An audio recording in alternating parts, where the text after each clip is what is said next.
যে মাহাত্ম্য আপনাদের সবার জানা উচিত। কি মাহাত্ম্য? বলে তুলসীতে জলদানের মাহাত্ম্য। মাহাত্ম্য যদি না জানেন তাহলে সেই কার্যে সেই কর্মে ততোধিক মন লাগে না। দেখবেন এই যে এখন যারা যুবতী মেয়েরা আছে, যুবতী যারা, তাদেরকে গিয়ে বলুন মা তোরা একাদশী কর, বলে দূর একাদশী করলে কি হয়, তাই না? একাদশী করলে কি হয়? আচ্ছা তাদেরকে গিয়েই বলুন যে আগামী মাসে কিন্তু শিবরাত্রি আছে, আপনাকে আর কিছু বলতে হবে না, ওরাই রেডি হয়ে যাবে। আগামী মাসে যখন শিবরাত্রি আছে আমরা সবাই শিবরাত্রি করবো। কেন? বলে জানো না শিবরাত্রি করলে শিবের মতন বর পাওয়া যাবে, তাই তো? শিবরাত্রি করলে শিবের মতন বর পাওয়া যাবে। কিন্তু ভুলেও এটা কেউ করবেন না, শিবরাত্রি করে শিবের মতন বর কেউ চাইবেন না। তাহলে কি হবে? বলে ক্ষতি আপনার আগে হবে। এখন মনে করুন বাবা প্রসন্ন হয়ে গেল, আপনাকে বাবার মতনই বর দিয়ে দিল, আপনার বর এখন বাকছাল করে ঘুরে বেড়ায়। নিয়ে যাবেন তো তাকে বাজারে, মলে যাবেন তাকে নিয়ে? কেউ যাবেন। তাহলে শিবরাত্রি করে কখনো বাবার মতন ওই রকম বর চাইবেন। তাহলে এই বৈশাখ মাসে বৃন্দাজিতে জল দিলে তার কেমন মাহাত্ম্য? আমাদের মধ্যে অনেক মতিভ্রম আছে। সকালবেলা ঘুম থেকে উঠে যদি দেখি বাবা পুজো দিয়ে ফেলেছে বা মা ভগবানের পুজো দিয়ে ফেলেছে, আমাদের মনে খুব আনন্দ হয়, যাক একটা কাজ হয়ে গেছে, আমাকে আর পুজো টুজো দিতে হবে, তাই তো? যাক বাবা দিয়ে দিয়েছে পুজো, মা পুজো দিয়ে দিয়েছে, আমাকে আর পুজো দিতে হবে না। এটা কখনো উচিত নয়। হয়তো ভোগ নিবেদন হয়ে গেছে, কিন্তু সবার কর্তব্য স্নান করে আহ্নিক করে শুদ্ধ হয়ে ভগবানের চরণে অন্তত ফুল তুলসী দান করো, এটা সবার কর্তব্য। ঠিক তেমন বৃন্দাজিতে সকালে উঠে দেখলাম বাবা বা মা জল দিয়ে দিয়েছে, এর অর্থ এই নয় যে আমার জলদান হয়ে গেছে, তা নয়। সবাইকে জল দিতে হবে। আর এই বৈশাখ মাসে কোনো বিধান নাই, যখন ইচ্ছা জল দিতে পারে। অন্য মাসে কি আছে না, রাত্রেবেলা স্পর্শ করা যায় না, রাত্রেবেলা মাকে জলদান করা যায় না। এই বৈশাখ মাস হচ্ছে স্পেশাল, ভগবান একটু ছাড় দিয়ে দিয়েছে। চলো না, এই চৈত্র সেল গেল সবে সবে, তা ভগবানও বছরের শুরুতে আমাদের একটু সেল দিয়েছে, বলছে যেমন পারো তোমরা একটু জল দিয়ে অন্তত বৃন্দাজিকে ভক্তি মহারানী, এই ভক্তি মহারানীর কৃপা ছাড়া আমরা কেউ ভক্তি লাভ করতে পারি না। দেখুন এক ব্যবসায়ী ছিল, সেই ব্যবসায়ী কেবলমাত্র ব্যবসায়ী করতো, ধর্ম কর্ম কিছু করত। আর তার যে পত্নী সে হলো সহধর্মিনী। পত্নীর মধ্যে আবার ভাগ আছে, এক হলো সহধর্মিনী, আর যে সহধর্মিনী নয় সে কিন্তু পত্নী নয়, সে হয়ে যাবে পেত্নী। যে স্বামীকে ধর্মের পথে নিয়ে যায় না সে কিন্তু সহধর্মিনী নয়। সহধর্মিনীকে যে ধর্মের পথে চলতে আপনাকে সহায়তা করবে, সমান ধর্ম পালন করবে, তিনি হলেন সহধর্মী। এই বণিকের যে বউ তার নাম সুশীলা, সেই সুশীলা ধর্মনিষ্ঠ প্রতিব্রতা নারী। আর সে কোথাও থেকে সাধু সঙ্গ করে জানতে পেরেছে বৈশাখ মাসে প্রাতঃ স্নান করতে হয়, ভগবানকে আরতি করতে হয়, তুলসীতে জলদান করতে হয়, তুলসী পরিক্রমা করতে হয়, আর হরিনাম করতে হয়। সে এখন তার স্বামীকে বলছেন যে স্বামী আপনি তো সারা বছর যা করেন ধর্মকর্ম তো করেন না, একটা কাজ করুন, এই বৈশাখ মাস খুব শুভ মাস, এই বৈশাখ মাস অন্তত এই একটা মাস আপনি একটু বৃন্দাজিকে জল দিন। এখন সেই স্বামী বলছে রাখো তো তোমার জল, আমি এদিকে ব্যবসার কাজ করে সময় পাই না, আর তুমি বলছো কিনা তুলসীতে জল দিতে, তুমি করছো করো, আমাকে এইসব জ্ঞান দিতে এসো না।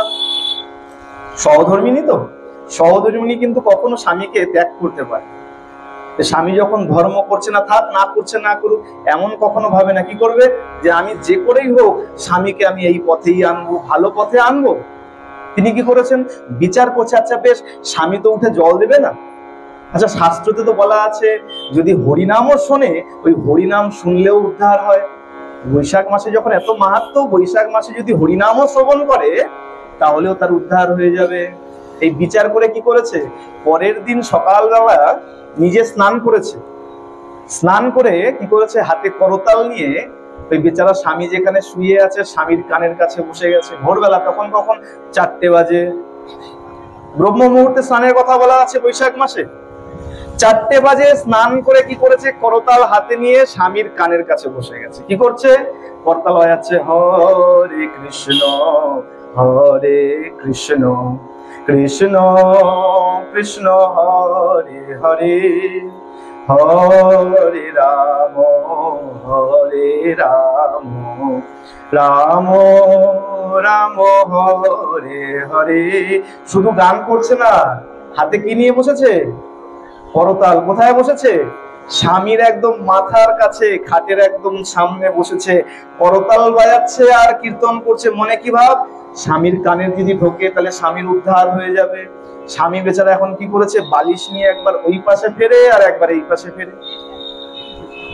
চিন্তা করছে যে বিয়ে তো করে আনে সুখের জন্য, আর আমি এমন এক বউ বিয়ে করে এনেছি, তো জীবন আমার পুরো বিষাদে ভরে দিল, দুঃখ আর দুঃখ। সকালবেলা যে একটু ঘুমাবো শান্তিতে, তারও উপায় নাই। বলে বৈশাখ মাসটা দেখবেন সারা রাত ঘুমানো যায় না গরমের জন্য, আর ভোরবেলা একটু বেশ ভালো ঘুমটা আসে। আর সেই সময় যদি আপনাকে কেউ বিরক্ত করে তাহলে কেমন লাগে? স্বামী বেচারা এখন বিরক্ত হয়ে গেছে, বলে আরে তোমার জন্য এত সুন্দর ঠাকুর ঘর বানিয়ে দিয়েছি, তোমার সেইখানে পছন্দ হচ্ছে না, তুমি এইখানে এসছো নাম করতে। আর কিছু বলেনি। কি করেছে? বউ আস্তে আস্তে চলে গেছে। বলে ওষুধ একবারে দিলে পরে অসুবিধা আছে, অল্প অল্প করে দিতে। বউ চলে গেছে, ঠাকুর ঘরে গিয়ে তার যথাবিধি পূজন করেছে। পরের দিন সকাল হয়েছে, আবার একই কাজ। প্রভাতে স্নান করে করতাল নিয়ে চলে এসছে, স্বামীর কানের কাছে বসে এখন শুরু করেছে। এখন স্বামী দেখছে যদি বেশি কিছু বলি হিতে বিপরীত হয়ে যাবে, রান্না বাড়া বন্ধ হয়ে যাবে, খাওয়া বন্ধ হয়ে যাবে। কি করেছে? বলে দূর, ঘুম তো আর হচ্ছে না, আর বৈশাখ মাস, তার হাটে দোকান আছে, বিচার করছে হাটের থেকে দুপুরবেলা বাড়ি আসতে পারি কিনা। এক কাজ করি, এই এখন তো আর ঘুম হচ্ছে না, উঠে যাই, স্নান করে একবারে চলে। কি করলো? ওই বউয়ের সাথে রাগারাগি করে ওই ব্রহ্ম মুহূর্তে, বউ কটায় উঠেছিল? 4টের সময় উঠে স্নান করে কানের কাছে বসে কীর্তন করছিল। ওই ব্রহ্ম মুহূর্তে বউয়ের সাথে রাগারাগি করে স্নান করে নিচ্ছে। স্নান করতে গেছে, রাগ করে গেছে, তো গামছা নিতে ভুলে গেছে। স্নান করে এখন দেখছে গামছা নি নাই।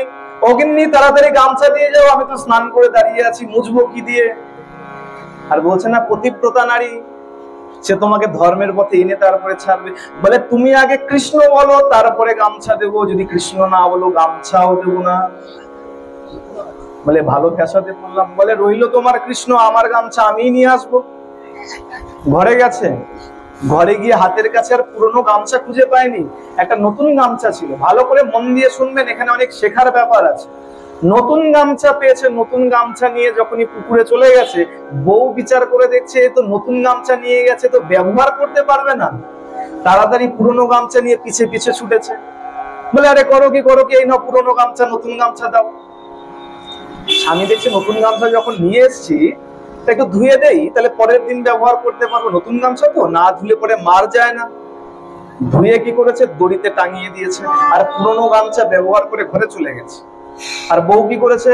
ওই যে তুলসীর টব ঘরে নিয়ে গিয়ে পরিক্রমা করেছিল, ওই টবটা এনে বাইরে রেখেছে। কোথায়?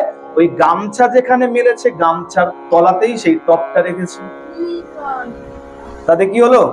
ওই গামছা থেকে চুয়ে চুয়ে ফোঁটা ফোঁটা ফোঁটা ফোঁটা জল ওই তুলসীর টবের মধ্যে পড়ছে। সংযোগ কেমন দেখুন। বলে ভগবান কৃপা করলে কত কিছু হয়ে যায়। হ্যাঁ, এখন সেই বণিক চলে গেছে ব্যবসায়, দোকানে চলে গেছে। যখন বাড়ি ফিরবে, কোন মাস চলছে? বৈশাখ মাস। কাল বৈশাখী শুরু হয়েছে, দেখবেন এখন বিকেল হলেই শুরু হয়ে যাবে।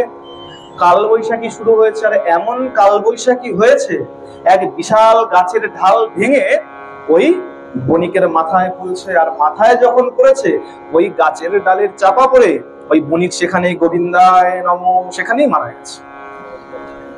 মারা গেছে। যমদূত চলে এসছে, টানতে টানতে নিয়ে গেছে। নিয়ে গিয়ে এখন বিচার হচ্ছে। যমরাজ বলছে চিত্রগুপ্ত বিচার করো, এর কি পাপ কি পুণ্য বিচার করো। বিচার করে বলছে মহারাজ, এর তেমন কোনো পুণ্য নাই। বলে তেমন এমন জানি না, কি পুণ্য কি পাপ আছে তাই আমাকে খোলাখুলি বলো। বলে এর একটা সামান্য পুণ্য আছে। কি পুণ্য? বলে মরার দিন কি করেছিল? ওই প্রাতঃ স্নান করে বৃন্দাজিকে জলদান করেছিল। বলে আরে বাবা, বৃন্দাজিকে জলদান করেছে, ভক্তি মহারানীকে জলদান করেছে। যমরাজ সঙ্গে সঙ্গে দাঁড়িয়ে পড়েছেন, তাড়াতাড়ি ডাকছেন যমদূতদেরকে, তাড়াতাড়ি আয়, তাড়াতাড়ি আয়। কেন মহারাজ, আমরা কিছু ভুল করলাম? আরে ভুল মানে বড় ভুল করেছিস। যেজন বৃন্দা মহারানীকে জল দেয় তাকে কেউ এই জমারে আনে? জমের দুয়ারে কেউ আনে? তাড়াতাড়ি প্রণাম কর। সবাই প্রণাম করতে লেগেছে। এখন একটা কথা আছে না, দুষ্ট লোকের ভালো বুদ্ধি কখনো হয় হ্যাঁ। এখন সেই ব্যক্তি মনে মনে চিন্তা করছে, আচ্ছা এরা সবাই আমাকে কেন প্রণাম করে, আমি তো মরে গেছি, আমি তো এখানে এসেছি, আমাকে কেন প্রণাম করছে, তাহলে নিশ্চয়ই আমার মধ্যে ভালো কিছু আছে, তাই এরা আমাকে প্রণাম করছে। আচ্ছা মহারাজ, এই আমাকে সবাই কেন প্রণাম করছেন? বলে দেখো তোমার মধ্যে একটা পুণ্য আছে। বলে পুণ্য আছে? কি পুণ্য আছে? বলে তুমি মরার দিন সকালবেলা প্রাতঃ স্নান করে বৃন্দাজিতে জল দান করেছো। আচ্ছা চিত্রগুপ্ত বিচার করে বলো, এই যে জল দান করেছে তার জন্য এর কেমন সুখ লাভ হবে? চিত্রগুপ্ত বলছে, মহারাজ এই যে জল দান করেছে, এ 7 ফোঁটা জল দান করেছে। ক ফোঁটা? ওই গামছা থেকে চুয়ে চুয়ে 7 ফোঁটা জল বৃন্দাজিতে পড়েছে। তবে মনে রাখবেন, এই কথা শুনে বাড়িতে গিয়ে কিন্তু কেউ আবার বৃন্দাজিকে কাপড়ের, কোনো ভেজা কাপড়ের নিচে বসিয়ে দেবেন না। আমাদের কোনো বিধান বলতে ভয় লাগে, বলবে ওই পাঠক বাবা বলেছিল। কেমন গামছা ছিল? নতুন গামছা, ব্যবহার করে নাই। আর শাস্ত্রে এতটুকু পর্যন্ত বিধান আছে, বৃন্দাজিকে এমন জায়গায় রাখতে হয় কাপড় গামছার যেন ছায়া পর্যন্ত বৃন্দাজির গায়ে না পড়ে। বাড়িতে ঠিক তেমন জায়গাতে বৃন্দাজিকে রাখতে হয়। এখন তার কেমন পুণ্য হলো? চিত্রগুপ্ত বিচার করে বলছে, মহারাজ এ 7 ফোঁটা জল দিয়েছিল। বলে 7 ফোঁটা জলের জন্য কি হবে? এ 7 দিন সর্বসুখ লাভ করতে পারবে, স্বর্গে থাকতে পারবে। কদিন? 7 দিন। ক ফোঁটা জল? 7 ফোঁটা জল দিয়েছিল। এখন সেই ব্যক্তিকে বলছেন, আচ্ছা শোনো, তুমি 7 ফোঁটা জল দিয়েছো, 7 দিন তোমার সর্বসুখ আছে, আর তারপরে তোমার অনন্ত কোটি নরক যন্ত্রণা ভোগ আছে।